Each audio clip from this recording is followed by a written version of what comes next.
শেখ হাসিনা এবং তার পুত্রের নামে বাংলাদেশ থেকে বিদেশে ৩০০ মিলিয়ন মার্কিন ডলার পাচার করার অলরেডি প্রমাণ পাওয়া গেছে। অভিযোগ পাওয়া যায় নাই, কি পাওয়া গেছে? প্রমাণ। এফবিআই তদন্ত করে এফবিআই প্রমাণ পেয়ে ফেলেছে। কত কোটি ডলার? ৩০০ মিলিয়ন মার্কিন ডলার। ৩০০ মিলিয়ন মার্কিন ডলার। অথচ দেশে থাকতে আমরা কি শুনতাম? দেশে থাকা অবস্থা আমরা শুনতাম তিনি সকালবেলা সবার আগে জায়নামাজ তালাশ করেন। আমার প্রিয় ভাইরা, দেশে থাকা অবস্থায় যার ব্যাপারে আমরা শুনতাম সকালবেলা তিনি তাহাজ্জুদের নামাজের জন্য সবার আগে জায়নামাজটা খুঁজেন। কোরআন তেলাওয়াত ছাড়া তার দিন শুরু হয় না, ঠিক কিনা বলেন? দেশে থাকা অবস্থায় শুনতাম কোরআন শরীফ না পড়লে দিন শুরু হয় না। আর আজকে শুনতে পেলাম ৩০০ মিলিয়ন মার্কিন ডলার বিদেশে পাচার করে চুরি করে নিয়ে গেছে। চুরের বিচার হওয়ার দরকার আছে না নাই? আরো জোরে। এটা এদেশের মানুষের টাকা, দেশের টাকা, ঠিক কিনা জোরে বলেন? যত কোটি টাকা বিদেশে পাচার হয়েছে ওই টাকাগুলো যদি দেশের মধ্যে থাকতো তাহলে আজকে আমাদেরকে ১০০, ১৫০, ২০০, ৪০০, ১২০০ টাকা কেজি পেঁয়াজ কিনে খেতে হতো না। এই যে বিদ্যুৎ বিল আমরা এত টাকা দেই, এত টাকা দেওয়া লাগতো না। এই জন্য এই দুনিয়াতে যদি শান্তি কায়েম করতে হয়, আল্লাহ পাক কোরআনে যে আইন দিয়েছে আইন বাস্তবায়ন না করলে শান্তি হবে না। এক চোর যাবে, আরো এর চেয়ে বড় চোর ফিরে আসবে। যদি কোরআনের আইন কায়েম হয়ে যায় একেবারে চোর চিরতরে দুনিয়া থেকে বিদায় হয়ে যাবে। কোরআন মাজিদের মধ্যে আল্লাহ পাক বলেছেন ওয়াস-সারিকু ওয়াস-সারিকাতু ফাকতাউ আইদিয়াহুমা জাযাআম বিমা কাসাবা নাকালাম মিনাল্লাহ। চোর নারী হোক আর পুরুষ হোক যদি প্রমাণ পাওয়া যায় তাহলে হাত কেটে দাও বিধানটা দিয়েছেন কে? আল্লাহ। রসুলের কাছে একটা বিচার দেওয়া হলো এক চোর মহিলার নামে। নবীজি সাল্লাল্লাহু আলাইহি ওয়াসাল্লাম সব কিছু শোনার পরে মহিলার হাত কাটার ফয়সালা দিয়ে দিলেন। মহিলার হাত কাটার ফয়সালা দেওয়ার পরে এলাকার মধ্যে গুঞ্জন শুরু হয়ে গেল, একটা সম্ভ্রান্ত বংশীয় মহিলা না হয় শয়তানে ওয়াসওয়াসায় পড়ে একটু চুরি করেই ফেলেছে। হাতটা না কেটে যদি তাকে একটু চুনকালি মেখে একটু বিদায় করা যেত, শাস্তি যদি কমায় দেওয়া হতো, কিংবা হাতের পরিবর্তে আঙ্গুলটা সামান্য কেটে দেওয়া যেত তাহলে তার জন্য ভালো হতো। এরকম চতুর্দিক দিয়ে গুঞ্জন ছড়ায় পড়ল। কিন্তু নবীজির কাছে এই কথা বলার সাহস কেউ পাচ্ছে না। আল্লাহর নবী সাল্লাল্লাহু আলাইহি সাল্লামের কাছে কথাটা বলবে কে কারো সাহস নাই। সাহাবীরা পরামর্শ করলেন এই কথা একমাত্র বলতে পারে নবীজি সাল্লাল্লাহু আলাইহি সাল্লামের কলিজার টুকরা, যার উপাধি হচ্ছে হিব্ব রাসূলুল্লাহ সাল্লাল্লাহু আলাইহি ওয়াসাল্লাম, উসামা ইবনে যায়েদ, অর্থাৎ যায়েদ বিন হারেসা রাদিয়াল্লাহু তাআলা আনহুর ছেলের নাম ছিল উসামা ইবনে যায়েদ। নবী তাকে বড্ড ভালোবাসতেন। সাহাবায়ে কেরাম মনে মনে ভাবলেন উসামা ইবনে যায়েদকে যদি মিডিয়া বানিয়ে নবীজির কানে আওয়াজটা দেওয়া যায় নিশ্চয়ই নবীজি উসামার কথা ফেলে দিবে না। উসামা ইবনে যায়েদের মাধ্যমে রসুলের কাছে বলা হলো, হে আল্লাহ রসুল, আপনি তো মহিলার হাত কাটার ফয়সালা দিয়েছেন, হাতটা না কেটে যদি একটু শাস্তি কমায় দেওয়া যেত। আল্লাহ নবী এত রাগ হলেন, এত গুসা হলেন।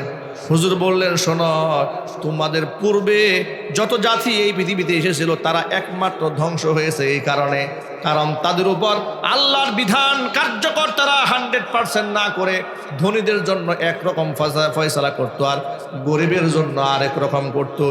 ধনী এবং প্রভাবশালী ব্যক্তিদেরকে তারা ছাড় দিয়ে দিত, কিন্তু গরিব অসহায়দেরকে তারা 12টা বাজিয়ে ছাড়তো।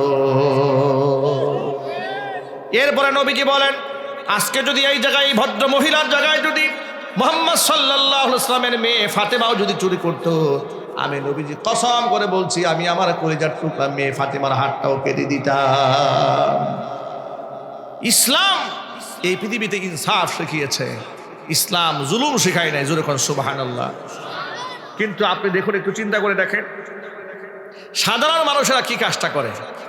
নিজের দল, নিজের গোষ্ঠী, নিজের এলাকার লোকেরা যদি অন্যায় করে বা নিজের সমর্থক, নিজের ভক্তবৃন্দ রাজনৈতিক কর্মী যদি অন্যায় করে তার কোনো বিচার নাই। যেমন নাকি জাহাঙ্গীরনগর বিশ্ববিদ্যালয়ের এক কুখ্যাত শয়তান 100 ধর্ষণ করে সেঞ্চুরি করেছে। নাউজুবিল্লাহ যদি বলেন, সেঞ্চুরি করার পর আবার সে মিষ্টিও খাওয়াইছিল।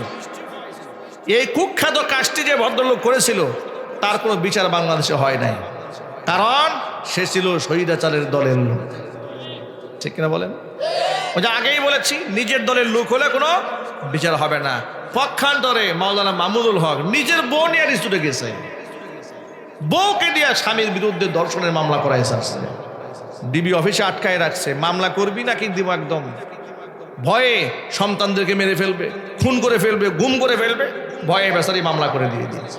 পরবর্তীতে আবার স্বীকার করেছে আমি করতে চাই নাই, জোর করে আমার সাথে এই আচরণগুলো করা হয়েছে।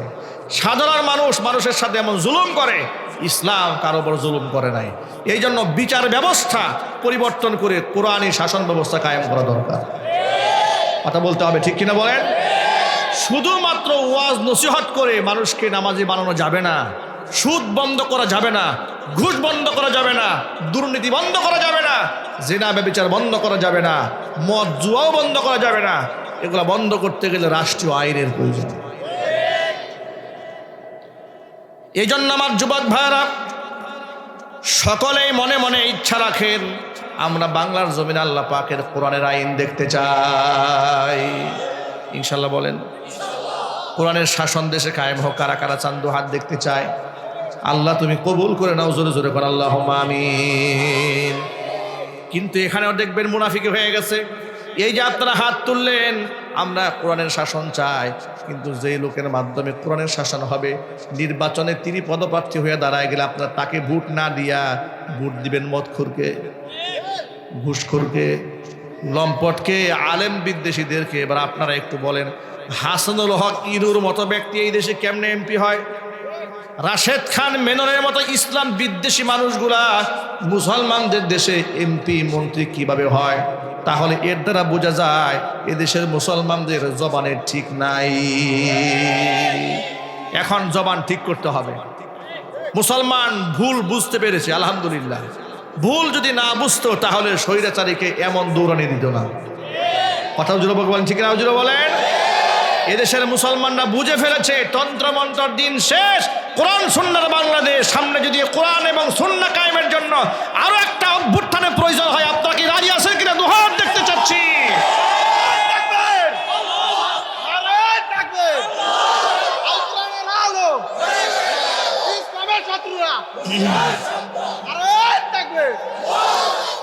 যুবক ভাইরা, ভয়ের কোনো কারণ নাই।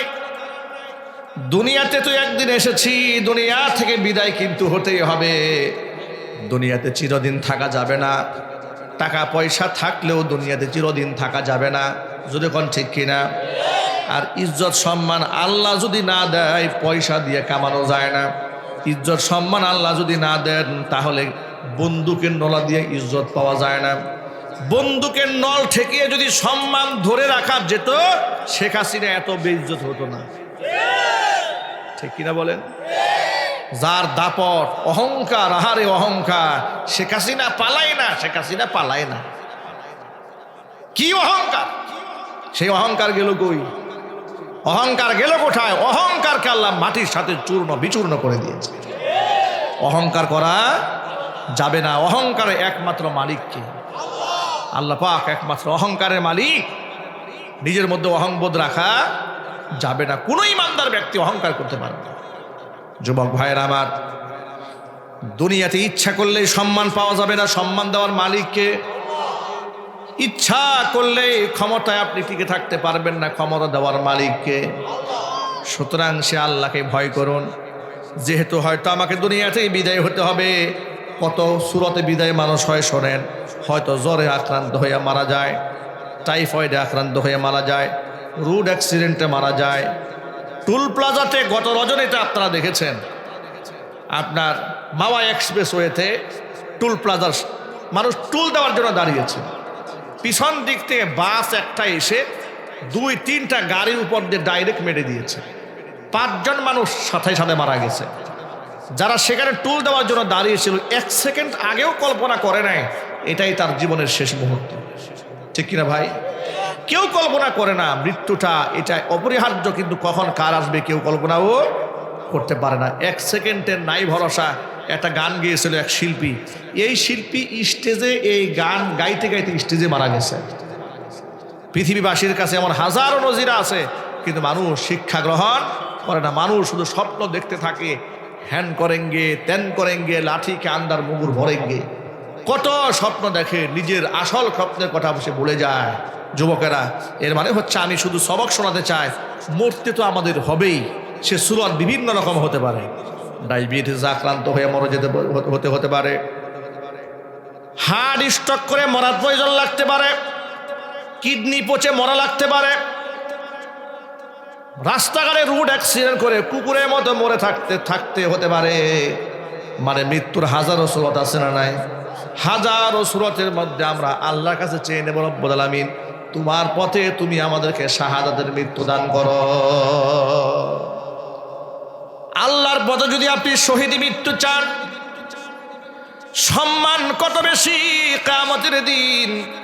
শহীদদের কোনো হিসাব হবে না, বিনা হিসেবে শহীদদেরকে আল্লাহ পাক জান্নাত দিয়ে দিবেন। আল্লাহ নবী সাল্লাল্লাহু আলাইহি ওয়াসাল্লাম এটাও বলেছেন, শহীদ মৃত্যুর কোনো যন্ত্রণা নাই। শহীদ যখন দুনিয়া থেকে মারা যায়, দুনিয়া থেকে তার রূহ যখন কবজ করা হয়, একটা যদি কোনো ব্যক্তি পিঁপড়া যদি কোনো ব্যক্তির গায়ে কামড় দেয়, এতটুকুন যন্ত্রণাও ওই শহীদের হয় না। আল্লাহ রাব্বুল আলামিন আপন মেহেরবানিতে তার জানটা কবজের ফয়সালা করে দেন। মরতেই হবে যখন শহীদি মরণ দিও আমাকে, মরতেই হবে যখন শহীদি মরণ দিও আমাকে। শাহাদাত জানি শুধুই জীবন, শাহাদাত জানি শুধুই জীবন, সে জীবন দিও আমাকে, মরতেই হবে যখন শহীদি মরণ দিও আমাকে, মরতেই হবে যখন শহীদি মরণ দিও আমাকে। মরণেও সুখ আছে, মরণেও সুখ আমি পাবো জানি শাহাদাতে, হিসেব নিকেশ হতে ত্রাণ আছি জানি শাহাদাতে। তাই মিনতি তোমার কাছে, তাই মিনতি তোমার কাছে, হাজার শাহাদাত দিও আমাকে, মরতেই হবে যখন শহীদি মরণ দিও আমাকে, মরতেই হবে যখন শহীদি মরণ দিও আমাকে। সকলেই বলেন আল্লাহুম্মা আমিন।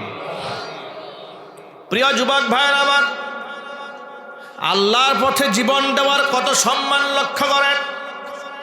উহুদের ময়দানে নবীজি সাল্লাল্লাহু আলাইহি ওয়াসাল্লামের সাহাবী জাবের রাদিয়াল্লাহু তাআলা আনহুর বাবা আব্দুল্লাহ ইবনে আমর ইবনে হারাম জিহাদের ময়দানে অংশগ্রহণ করলেন। হযরত জাবের উহুদে গেলেন না, তাকে যেতে দেওয়া হলো না।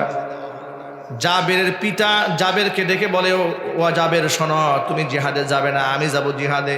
তোমার 9টা বোন আছে, আমার 9টা মেয়ে আছে, এই 9টা মেয়ের আর তোমার 9টা বোনের জিম্মা তোমার হাতে দিয়ে দিলাম। বোনদের দায়িত্ব তুমি পালন করবা, আমি আল্লাহর পথে জিহাদে যাচ্ছি। বয়স 100 বছরের উপরে, সুবহানাল্লাহ। 100 বছর ঊর্ধ্বে তলোয়ার নিয়ে জিহাদের ময়দানে চলে গেছে বৃদ্ধ সিংহ। গত 3-4 দিন আগে উত্তরবঙ্গে এক মাহফিলে গেছি, দিনের বেলায় রংপুর মিঠাপুকুর। বয়স্ক বয়োবৃদ্ধ মানুষ, সবার মাঝখান থেকে সবুজ ব্যাকগ্রাউন্ডে লা ইলাহা ইল্লাল্লাহু মুহাম্মাদুর রাসূলুল্লাহ কালিমা খচিত একটা পতাকা নিয়ে আসছে প্যান্ডেলের মাঝখানে। এমন এমন স্লোগান দিচ্ছিল, পুরা ময়দানের যুবকরা তার স্লোগানের কাছে হার মানতেছিল। বয়স্ক মানুষ একা একা কালিমার পতাকা উড়াচ্ছে, পুরা প্যান্ডেল ঘুরে বেড়াচ্ছে আর আল্লাহু আকবার স্লোগান দিচ্ছে, জালেমের বিরুদ্ধে স্লোগান দিচ্ছে। সুবহানাল্লাহ পড়েন। এমন কিছু মুরব্বী আছে যাদের জিহাদি জজবা জওয়ানদেরকেও হার মানায়। আব্দুল্লাহ ইবনে আমর ইবনে হারাম রাদিয়াল্লাহু তাআলা আনহু এরকম একজন বৃদ্ধ জওয়ান ছিলেন। তিনি 100 বছরের উপরে বয়স, তলোয়ার নিয়ে উহুদের ময়দানে নেমে গেছেন। উহুদের ময়দানে সংগ্রাম হলো, লড়াই হলো। জিহাদের মধ্যে আব্দুল্লাহ ইবনে আমর ইবনে হারাম শাহাদাত বরণ করলেন। দুনিয়ার মায়া ত্যাগ করে পৃথিবী ছেড়ে জান্নাতের ঠিকানায় চলে গেলেন। এরপরে জিহাদ যখন শেষ হয়ে গেছে, জাবের রাদিয়াল্লাহু তাআলা আনহুর দিকে নবীজি তাকায়, দেখেন জাবের মনটা খুব খারাপ। বাবা দুনিয়াতে নাই, মনটা খারাপ হওয়ারই কথা। জাবেরকে ডেকে নবীজি বললেন, জাবের, তোমার পিতা আব্দুল্লাহ ইবনে আমর ইবনে হারামের শাহাদাতের পরে মহান রবের সাথে তোমার পিতার কি কথোপকথন হয়েছে সেটা কি তুমি জানো নাকি? জাবের বললেন, আল্লাহু ওয়া রাসূলুহু আ'লাম, আমি সেটা কি করে জানবো? আল্লাহ এবং তার রাসূলই ভালো জানেন। নবীজি বললেন, শোনো, তোমার পিতা আব্দুল্লাহ ইবনে আমর ইবনে হারাম শহীদ হওয়ার পর আল্লাহ পাক জিজ্ঞেস করেন আব্দুল্লাহ রে, তোমার শাহাদাতে আমি বড় খুশি হয়েছি, তুমি আজকে আমার কাছে যা চাবে তোমাকে তাই দেওয়া হবে। তোমার পিতা আল্লাহকে ডেকে বলে, রব্বুল আলামিন যে এত মর্যাদা তা তো জানা ছিল না, চাওয়ার যেহেতু সুযোগ তুমি তৈরি করে দিয়েছো, অন্ততপক্ষে একটা বারের জন্য আমাকে দুনিয়াতে আবার ব্যাক করো। আমি তোমার রাস্তায় আরেকবার লড়তে চাই, কুফফারদের বিরুদ্ধে লড়তে লড়তে আবার তোমার রাস্তায় শহীদ হয়ে ফিরে আসতে চাই। আল্লাহ পাক বলেন, আব্দুল্লাহ রে, দুনিয়াতে স্বাভাবিক মৃত্যুর মাধ্যমে অথবা শাহাদাতের মৃত্যুর মাধ্যমে যে কোনোভাবে যদি কোনো বান্দা একবার আমার কাছে দুনিয়া ছেড়ে চলে আসে, পৃথিবীতে তাকে আমি আর ফিরাইয়ে দেব না। এটাই আমার অমোঘ বিধান, এটাই আমার নিজাম। এছাড়া তোমার অন্য কোনো চাওয়ার থাকলে তুমি চেয়ে নাও। আব্দুল্লাহ ইবনে আমর ইবনে হারাম বললেন, রব্বুল আলামিন অন্ততপক্ষে বিশ্ববাসীকে তুমি জানায় দাও, দুনিয়াবাসীকে তুমি জানায় দাও, শহীদ হওয়ার কারণে তুমি আমাদেরকে কত সম্মান দান করেছ। তার প্রেক্ষিতে আল্লাহ তাআলা সূরা আলে ইমরানের 2টা আয়াতে কারিমা নাজিল করে বিশ্ববাসীকে শহীদদের মর্যাদা জানিয়ে দিলেন। আল্লাহ পাক বললেন, ওয়ালা তাহসাবান্নাল্লাযীনা কুতিলু ফি সাবিলিল্লাহি আমওয়াতা বাল আহইয়াউন ইনদা রাব্বিহিম ইউরযাকুন ফারিহিনা বিমা আতাহুমুল্লাহু মিন ফাদলি ويستبشرون بالذين لم يلحقوا بهم من خلفهم ألا خوف عليهم ولا هم يحزنون। আমার আল্লাহ পাক বললেন, আমি আল্লাহর রাস্তায় যারা জীবন দিয়েছে, নিহত যারা হয়েছে, তারা মরে গেছে, ধারণাও তোমরা করো না।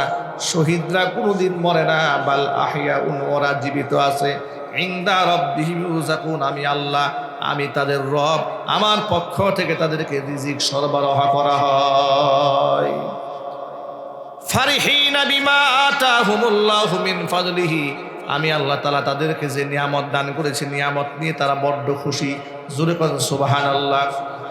ওয়ায়াস্তাবশিরুনা বিল্লাযীনা লাম ইয়ালহাকু বিহিম মিন খালফিহিম আল্লা খাউফুন আলাইহিম ওয়ালা হুম ইয়াহজানুন, তারা তাদের পশ্চাৎ দেশে যারা এখনো রয়ে গেছে, তাদের সাথে মিলিত হয় নাই, তাদেরকে এই কথা বলে সুসংবাদ দিচ্ছে, তাদের কোনো ভয় নাই, তাদের কোনো দুঃখও নাই। জোরে কোন আল্লাহু আকবার। যুবক ভাইরা আমার, আমি শুধু বুঝাতে চেয়েছি আপনাদের সামনে, আল্লাহর পথে যদি জান চলে যায়, দাম আছে না নাই? শহীদরা কিয়ামতের দিন রক্ত মাখা দেহ নিয়ে রবের সামনে দাঁড়াবে। রক্তগুলো এমনভাবে ঝরতে থাকবে, মনে হয় এই মাত্র তাকে আঘাত করা হয়েছে। আল্লাহ বলবেন, কি ব্যাপার, তোমাদের এই অবস্থা কেন? সবাই নাদুস টুদুস ফিটফাট চেহারা না দাঁড়িয়েছে, তোমরা রক্তাক্ত কেন? তখন তারা বলবে, আল্লাহ, জমিনে তোমার দিন কায়েমের জন্য তোমার রাস্তায় সংগ্রাম করতে গিয়া কাফেরদের হাতে মার খেয়েছি, রক্ত মাখা দেহ নিয়ে তোমার সামনে দাঁড়িয়েছি। আল্লাহ পাক বলবেন, তোদের কোনো হিসাব হবে না, তোরা বিনা হিসেবে আমার বেহেশতে চলে যা। আমরা কি আল্লাহর পথে বিনা হিসেবে জান্নাতে যেতে চাই না? ইনশাল্লাহ। নিয়ত আছে কার কার? হাত দেখতে চায়। আল্লাহ যেন কবুল করেন, জোরে কোন আমিন। ভাইরা আমার, জিহাদে যাওয়ার যদি প্রয়োজন হয় তো যাবো। এখন তো জিহাদে যাওয়ার পরিবেশ আমাদেরও হয় নাই, কিন্তু নিয়ত পাক্কা বানায় রাখতে হবে। কোনো দিন যদি আল্লাহ তাআলা আমাদের সুযোগ দান করেন তাহলে আমরা জিহাদে ঝাঁপিয়ে পড়ব। আমাদের শত্রুরা কিন্তু বসে নাই, ঠিক কিনা বলেন? আমাদের পায়ে পাড়া দিয়া ঝগড়া করার জন্য তাদের যত পলিসি আছে সব তারা অবলম্বন করে নিয়েছে। বাংলাদেশের বিরুদ্ধে মিথ্যা প্রপাগান্ডা ইন্ডিয়া থেকে আসে না নাই? আরো যদি বলেন, ওদের রাষ্ট্রদূতেরা বাংলাদেশ সম্পর্কে মিথ্যা কথা বলে, ওদের দেশের টেলিভিশনের উপস্থাপকরা বাংলাদেশ সম্পর্কে মিথ্যা কথা বলে, ওদের দেশের বুদ্ধিজীবীরা বাংলাদেশ সম্পর্কে মিথ্যা কথা বলে, ওদের দেশের রাজনীতিবিদরা বাংলাদেশ সম্পর্কে এমন ডাহা মিথ্যা কথা বলে, এত মিথ্যা কথা শয়তানও বলে না। ওরা আমাদের দেশের মুসলমানদেরকে সাম্প্রদায়িকতার সবক শেখায়, যে অসাম্প্রদায়িক চেতনা আমাদেরকে লালন করতে বলে, অথচ ওদের মতো উগ্র সাম্প্রদায়িক এই পৃথিবীতে আর হতে পারে না, ঠিক কিনা বলে? মুসলমানেরা ভারতবর্ষ 800 বছর শাসন করেছে। কত বছর ভাই? 800 বছরের ইতিহাসে মন্দির ভেঙে একটা মসজিদ বানিয়েছে, এমন একটা রেকর্ড আছে। মুসলমানদের এমনই ক্ষমতা ছিল 800 বছরে, তারা যদি চাইতো যে গোটা ভারতবর্ষের যতগুলা মন্দির আছে, গির্জা আছে, পেগুডা আছে, হিন্দুদের ধর্ম উপাসনালয় যা আছে সবগুলো আমরা মাটির সাথে মিশাই দেবো, এটা কি তাদের জন্য কোনো ব্যাপার ছিল? মুসলমানরা এটা কোনোদিন মাথা চিন্তাও করে নাই। মুসলমানের ধর্ম অধর্মের উপর আঘাত করতে শেখায় নাই, কিন্তু গোমূত্র পান করা জাতি এত নিকৃষ্ট, ওরা বুলডোজার দিয়ে মুসলমানদের মসজিদ ভেঙে দিচ্ছে প্রতিদিন। ওরা বাংলাদেশের মধ্যে উগ্র সাম্প্রদায়িক চেতনা এই বিষ বাষ্প ছড়িয়ে দেওয়ার জন্য ওরা চট্টগ্রামে আমাদের অ্যাডভোকেট সাইফুল ইসলাম ভাইকে ওরা প্রকাশ্য দিবালোকে জবাই করে হত্যা করেছে। ওরা চট্টগ্রামের মসজিদকে ভেঙে দিয়েছে। আমরা ধৈর্য ধারণ করেছি, ওদের রাজনীতিতে আমরা পা দেই নাই। তবে তাই বলে আমাদের ভিতর সন্তুষ্ট মনে করার কোনো কারণ নাই।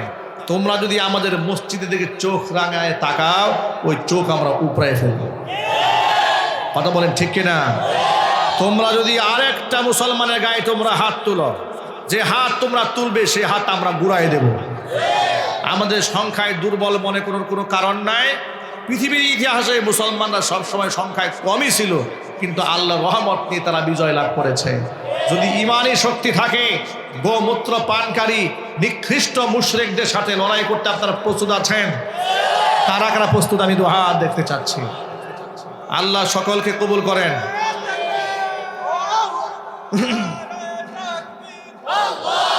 আমি আমার ভাষায় বলি, সংখ্যাগরিষ্ঠতার দিক থেকে মুসলমান এই দেশে বেশি হলেও কৃষ্টি কালচার এবং আদর্শিক দৃষ্টিকোণ থেকে রাষ্ট্রীয়ভাবে এই দেশের মুসলমানরা হচ্ছে সংখ্যালঘু। কথা বুঝতে পেরেছে?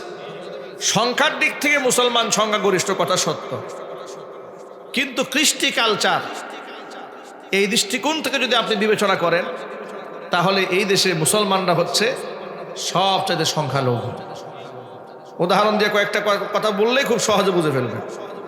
দেখুন, এই দেশে শাখা সিঁদুর পরে কেউ যদি তাদের ধর্ম পালন করে, তাকে কেউ উগ্রও বলবে না, জঙ্গিও বলবে না, সন্ত্রাসও বলবে না, ঠিক কিনা বলেন? কিন্তু মুখে দাড়ি রেখে যদি 5 ওয়াক্ত নামাজ ঠিক মতো আদায় করে তাহলে তাকে জঙ্গি তকমা দেওয়া হবে, নিষিদ্ধ সংগঠনের সদস্য দাবি করা হবে, তার পিছনে গোয়েন্দা লাগিয়ে দেওয়া হবে। সুযোগ পেলে তাকে জঙ্গি নাটক সাজিয়ে কোনো একটা রুমে বন্দি করে তাকে ব্রাশ ফায়ার করে হত্যা করা হবে। এই তো ছিল বিগত জীবনের স্বৈরাচারের আমলের কৃষ্টি কালচার। কথা বলেন ঠিক কিনা বলেন? প্রথম আলো পত্রিকাকে হাতিয়ার বানিয়ে তারা তাদের এই মিশন বাজিমাত করেছে বাংলাদেশে। পত্রিকার মধ্যে তারা ছাপিয়ে দিয়েছে, যদি কোনো ছেলে ইউনিভার্সিটিতে পড়ে, ঠিকঠাক মতো নামাজ পড়ে, কোনো প্রকার মেয়েদের নেশায় যায় না, নেশা করে না, ক্লাসে প্রথম স্থান অধিকার করে, মেধাবী, গার্লফ্রেন্ড নিয়ে চলে না, মসজিদে যায়, ইমান আমল ঠিক রাখে, তাহলে এটা হচ্ছে জঙ্গি হওয়ার প্রথম আলামত। এ হচ্ছে তাদের কাছে জঙ্গিবাদের সংজ্ঞা। আমি আমার ভাষায় বলি, এটা যদি জঙ্গিবাদের সংজ্ঞা হয়, কসম আমি হইলাম বাংলাদেশের 1 নাম্বার জঙ্গি। এমন কি শুধু আমি না, সমস্ত মুসলমানদেরকে এই তারিফে, এই পরিচয়ে জঙ্গি হওয়া ফরজ। ওরা যেগুলাকে জঙ্গি হওয়ার আলামত বলেছে, এটাই যদি জঙ্গি হওয়ার আলামত হয়ে থাকে, আমি বলবো এমন জঙ্গি হওয়া সবার জন্য কি ফরজ। যুবকেরা, ইসলাম ধর্ম সম্পর্কে জানতে হবে, অবগত হতে হবে, ইসলাম শিখতে হবে মুহাম্মদুর রাসূলুল্লাহ সাল্লাল্লাহু আলাইহি ওয়াসাল্লামের কাছ থেকে। ইসলাম জানতে হবে সাহাবায়ে কিরামের কাছ থেকে, তাবেঈন, তাবে তাবেঈন, আইম্মায়ে মুজতাহিদিন, সালফে সালিহিন যে আদর্শ আমাদের জন্য দুনিয়াতে রেখে গিয়েছেন, সে আদর্শকেই আমাদের ফলো করতে হবে। মনে রাখবেন, আমরা মুসলমান হিসেবে বিশ্বাস করি এই দুনিয়া থেকে আমরা চলে যাব, আমাদের একটা বিরাট জগৎ আছে, কবরের জিন্দেগি, আলামে বারজাখ। ওখানের পরে আবার একটা বিরাট জগৎ আছে, সেটা হচ্ছে ইয়াউমে মাহশার, ময়দানে মাহশার, হাসরের দিন। সমস্ত মানুষকে সেদিন উঠানো হবে, রবের সামনে জবাবদিহিতা করানো হবে। এই কথাগুলা কি মনে প্রাণে বিশ্বাস করি না আমরা? নিশ্চয়ই বিশ্বাস করি। বিশ্বাস যদি নাই হতো, এই শীতের রাতে ঘুম বাদ দিয়া এখানে বসে থাকার কোনো মানেই ছিল না। এখানে বসে থাকার মানে এটা প্রমাণ করে আমরা পরকাল বিশ্বাস করি।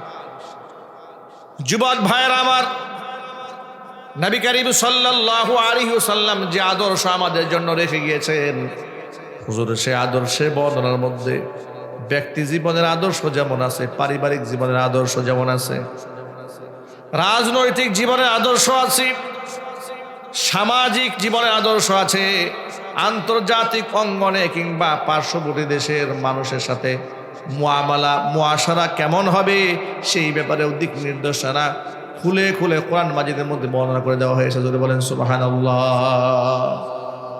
কৃষ্টি, কালচার এবং আদর্শের দিক থেকে দুনিয়াতে যে যার সাথে মিলে যাবে, আল্লাহর হাবিব বলেছেন, মান তাশাব্বাহা বিকওমিন ফাহুয়া মিনহুম।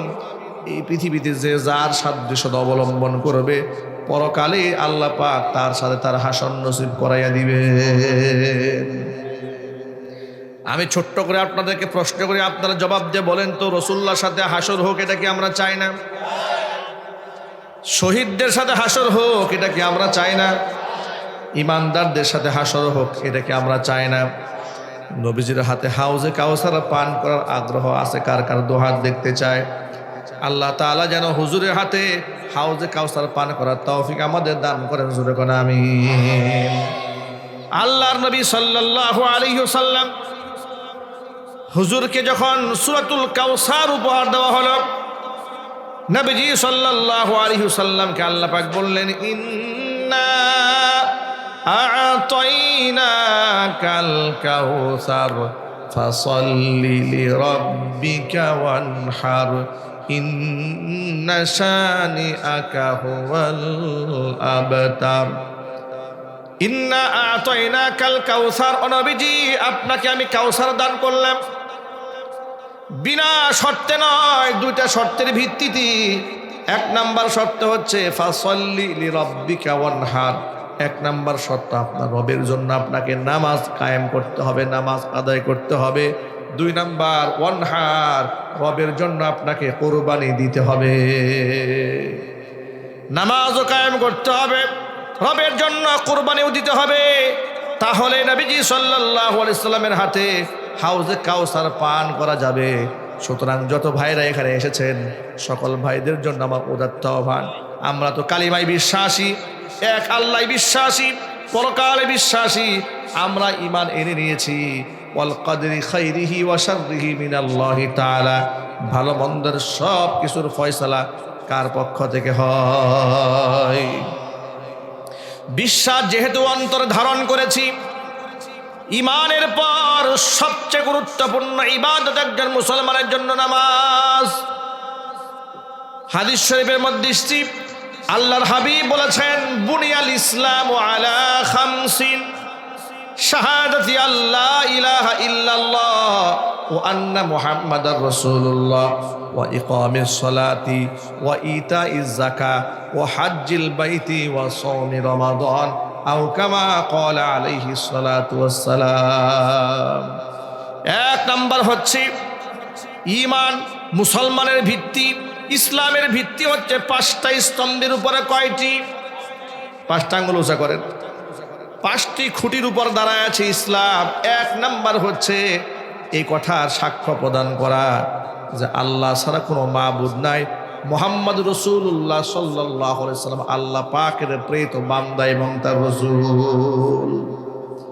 এই কথার সাক্ষ্য আমরা দেই কিনা জোরে বলেন?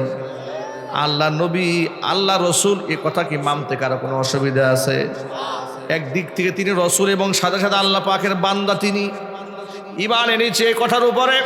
ঈমান আনার পর আমার এক নাম্বার কাজ হচ্ছে ওয়া ইকামিস সালাহ, নামাজ কায়েম করা। এই নামাজের ব্যাপারেই মুসলমানরা সমাজের সবচাইতে বড় উদাসীন। মুসলমান মনে করে শুধু জুমার দিন নামাজ পড়লেই চলে। এই জন্য কোনো বেনামাজিও মুসলমানকে যদি আপনি প্রশ্ন করেন, ভাই নামাজ কালাম ঠিক মতো পড়েন তো? বলে, জি হুজুর করি। শুক্রবারে একটা জুমাও মিস নাই, আছে না নাই?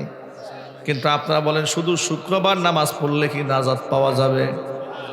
নবীজি সাল্লাল্লাহু আলাইহি সাল্লাম বলেছেন, মান তারাকা সালাতাম মুতাআম্মিদান ফাকাদ কাফারা।